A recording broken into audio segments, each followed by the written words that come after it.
ఏదైనా పని మీద బయటకెళ్ళినప్పుడు ఒక్కో పారి బస్సులు యాలకు రావు. ఇక కొన్ని ఆటోలలో అయితే మంది నిండేదాకా తీయరు. గసువంటప్పుడు అందరికి యాదికొచ్చేది ఊబరు, ఓలా, ర్యాపిడో. ఈ యాపులు వచ్చిన కాంచెల్లి సగానికి సగం మంది ఇవే వాడుతున్నారు. సెల్ ఫోన్ దియ్యా, అడ్రస్ కొట్టా, లొకేషన్ పంప కథం. ఏడున్న 10 నిమిషాలలో మన ముంగట వాలిపోతారు. అల్కగా పని అవుతుందని చాలా మంది కాయి చూపిస్తున్నారు. కానీ ఒక్కో పారి బిల్ కాడ మనం ఆర్డర్ చేసినప్పుడు ఒక ధర, మనల్ని దించేటప్పుడు ఒక ధర చూపిస్తుంది.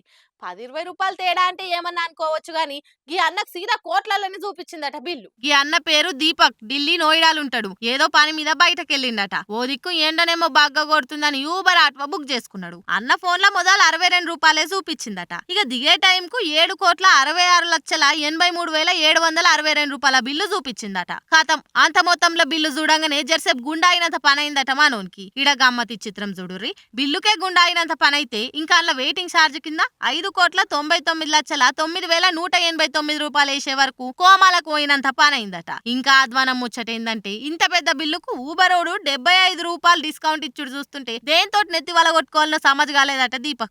ఇక ఈ ఎరైటీ కట్టినంత వీడియో తీసి దీపక్ దోస్తు ఆశిష్ మిశ్రా ట్విట్టర్ లో ఎక్కిచ్చిండు.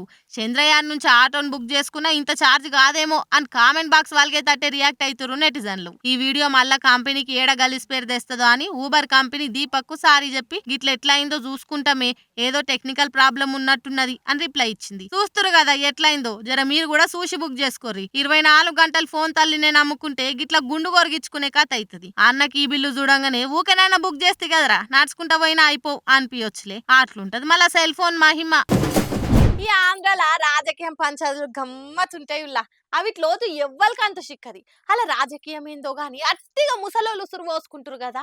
రాజకీయాలు ఏమైనా ఉంటే లీడర్లు చూసుకోవాలి గాని ఉత్త పుణ్యానికి పెద్ద మనుషులను ఆసరి చేసుకొని అలా బతుకులతోనే ఆడుకుంటారు.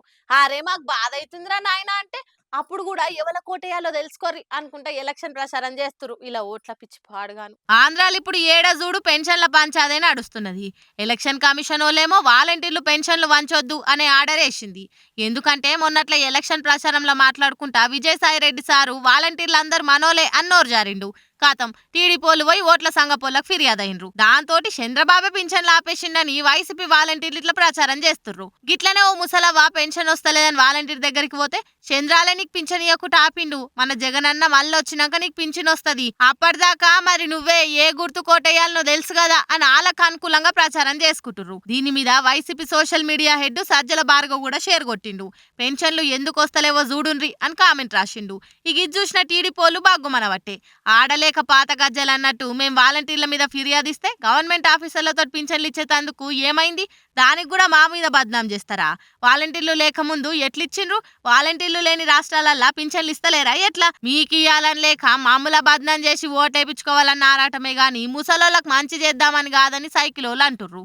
ఏమైనా కూడా వీళ్ళిద్దరు రాజకీయాలు అన్నాడు మా పెన్షన్లు తీసుకునే ముసలోళ్ళే ఆగమైతుండ్రు.